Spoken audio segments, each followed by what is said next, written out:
Hello everyone, my name is Diana Gomez and today I'm going to show you my video.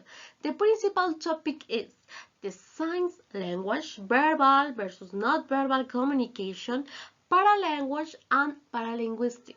Below I am going to present this topic with several slides, but before starting we must be clear about one very important thing. Language is a system. What does that mean? Okay, I'm going to explain. We know that language is a system since it is a mental phenomenon that requires knowledge of rules for combining words in sentences, or grammar and mental vocabulary, or lexicon. Language can be used and transmitted in many different ways, such as oral or writing. Okay, in this video I am going to explain several ways to communicate, and not only in the traditional way that we know.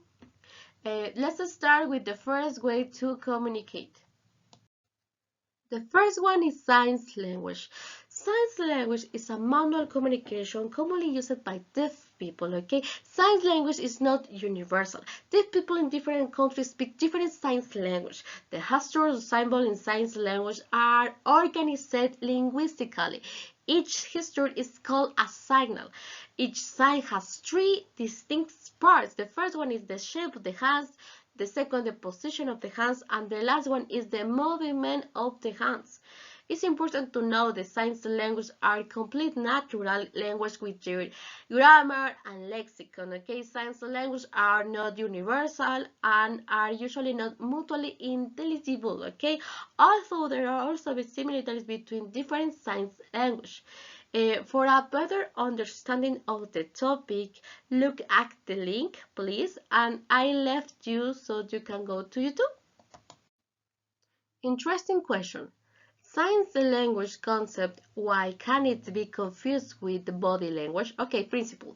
Linguistics consider both spoken communication and signs communication to be types of natural language, meaning that both emerge through a prolonged astral again process and evolve without meticulous planning.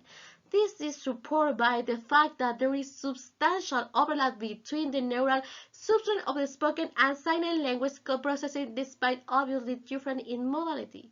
Please, important to know, signs language should not be confused never with body language, a type of non-verbal communication. Wherever communication of deaf people exists, signs language have developed as useful means of communication and form the core of the local deaf cultures. Although signs is primarily used by deaf or hard of hearing people, it is also used by hearing people such as those who cannot physically speak, those who have problems with oral language due to disability or condition, for example, argumentative and alternative communication, and those with deaf family members, including children of deaf adults. Okay, important the difference. Body language is an instinctive language that is also not linked to what you are saying, but to your feelings and emotions. If you don't mean what you mean in what you say, then your body language gives you away. If you believe it in, you will get louder in language. Okay, and the other part is, it will compare signs and vocal language. We have to mention that there are some differences between them. Sign language have non-linguistic roots. Some iconic characteristics are present in it and may be different in across country and language. In this slide, we will see the characteristics of signs language and the definition of each of them. Okay, important to know. The signs language is based on the culture of the country where it is used. All world signs language are specific to their communities and cultures. Is the principal characteristic, and the other ones are so important to know. The difference between verbal and not-verbal communication. Okay, verbal communication. People use verbal communication to express themselves in many ways during discussion, speeches, and everyday conversation. Just how effective this style of communication it can vary. Okay, it will depend on your severe listening skill as well as number of verbal communication skills such as the volume of your voice, the tone of your voice, the clarity of your speech, and the caliber of the words you use. You will probably get some idea of how effective your communication is through the feedback you receive, okay? And the other is nonverbal communication. In this part, nonverbal communication involves communicating without using words. Instead, individuals use nonverbal behaviors to communicate. This type of nonverbal communication can emphasize spoken words or contradict them, okay? The three main aspects of nonverbal communication are tone of your voice, the body language, and eye contact, okay? Each of the which has an impact on how people receive your message. In this part, the three important examples are the tone of your voice, the volume, the pitch and pace of your voice, display your feeling, etc. The other is the body language. It's probably the clearest type of non-verbal communicate. It can tell a person a lot about how you feel. And the last one is the eye contact. Non-verbal communication use other methods such as body language, include facial expression, gesture, and other body movements. The concepts of paralanguage and paralinguistics. When we talk about paralanguage or paralinguistic, they are two different things and they have two different concepts, which we are going to see at this moment. Paralanguage. So paralanguage, sometimes known as nonverbal communication, is communication by means other than words, although it is usually operating in conjunction with language. Also, paralanguage is often affecting people with autism spectrum disorder to a lesser or more often greater degree than their language.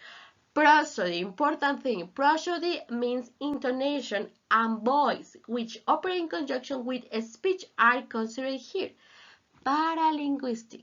Okay, paralinguistic has been defined what you say, but the way you say it. In this part, paralinguistic body language, gesture, facial expression, tone, and pitch of voice are all examples of paralinguistic. Okay, paralinguistic of language are extremely important as they can change message as completely. Also, for a better understanding of the topic, look at the link, please, I left you, and so you can go to YouTube. My final reflection on the topic of this video is that communication skills are fundamental in all aspects of life, whether through sign language, verbal, non-verbal communication, or writing communication, even whether paralanguage or paralinguistic. In conclusion, improving your communication skills requires understanding the difference between verbal and non-verbal communication and all others. Simple understanding communication cues such as maintain, eye contact and using body language that shows you are interested in what the speaker has to say can go a long way toward effective communication. Finally, I will show you the list of the references that I used in searching for information to make this video. Thank you so much for watching my video and listen to me. Thank you everyone and see you in the next video. Bye.